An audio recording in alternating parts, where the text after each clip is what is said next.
Salut, c'est Gooms, j'espère que vous allez bien. Knicks Hawks Game 5, mes top et flop. Je vais pas forcément faire de top pour les Hawks. Je vais plutôt saluer le collectif finalement d'Atlanta qui hier a été impressionnant alors qu'ils shootaient à 25% à 3 points quand les Knicks eux shootaient à 40. Mais hier du côté d'Atlanta, tout le monde a mis la main à la pâte. Du premier starter au dernier remplaçant, tout le monde a impacté le match à sa manière.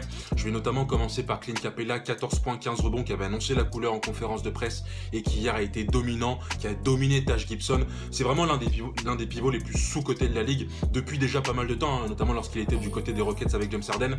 Il est vraiment sous-coté et c'est vraiment la belle pioche, la belle trouvaille pour Atlanta pour ses playoffs. Gros match du Suisse. Je pense également à DeAndre Hunter, à John Collins qui, même s'ils n'ont pas forcément, ils n'ont pas été transcendants sur le plan offensif, ont été bons des deux côtés du terrain, défensivement sur Julius Randle, ont remporté des batailles au rebond, que ce soit des rebonds offensifs ou même des 50-50 balls. Ils ont montré hier qu'ils étaient tough, notamment John Collins, qui a souvent eu cette réputation de mauvais défenseur. Je trouve qu'il a step up dans cette série.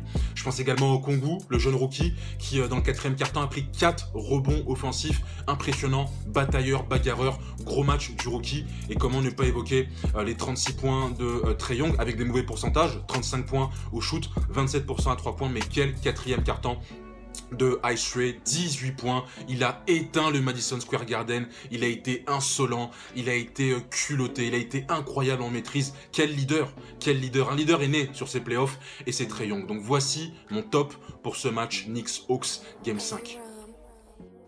Et donc forcément pour les flops, je vais commencer par Julius Randle qui a eu énormément de mal encore une fois hier soir. Même s'il a beaucoup donné, il n'a pas ménagé ses efforts. Il finit avec 23 points, avec 21 tirs pris, donc encore une fois de la vendange, des mauvais pourcentages, 8 turnovers, des fautes offensives.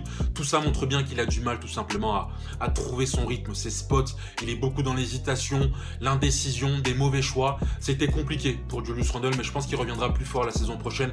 Il a l'air d'avoir un bon mental, le bonhomme. Le deuxième, c'est Derrick Rose, que j'ai souvent mis dans mes tops, mais hier il fallait le mettre dans mes flops. Il fallait que je le mette dans mes flops parce que crevé, carbonisé, plus d'air, 32 ans, 35 minutes de jeu en moyenne sur cette série alors qu'il tournait à 25 en saison régulière. Mais hier on l'a pas vu, 6 points à 27% au shoot, il était tout simplement carbonisé. Les poumons dans les godasses. Le troisième c'est coach Thibodeau qui a été battu par Nate McMillan tactiquement sur cette série. En fait je me pose la question de savoir si tu peux gagner aujourd'hui un tour de playoff avec le jeu proposé par Tom Thibodeau qui est énergivore. Il l'a déjà fait par le passé avec les Bulls, mais aujourd'hui tu as besoin de joueurs jeunes, qui adhèrent à ton discours. C'est ce qu'il a eu cette saison, notamment avec Julius Randle, RJ Barrett, Quickley. Mais est-ce que tu peux attirer des free agents? Est-ce que tu peux attirer des stars avec le système de jeu que tu proposes? Est-ce que tu peux attirer un Kawhi qui fait du load management? Je pense pas. Est-ce que tu peux attirer un Dame ou un autre gros joueur? Je pense que ça va être très compliqué pour les Knicks d'attirer des gros joueurs avec un système de jeu comme celui de Thibodeau qui est énergivore et qui peut même parfois te pousser à la blessure. Donc j'ai envie de voir ce que vont faire les Knicks sur les années à venir, mais si tu veux vraiment franchir un cap demi-finale, finale de conférence, pas sûr que ce sera avec Thibodeau. Donc voici mes flops, Knicks Hawks Game 5, prenez soin de vous, on est ensemble.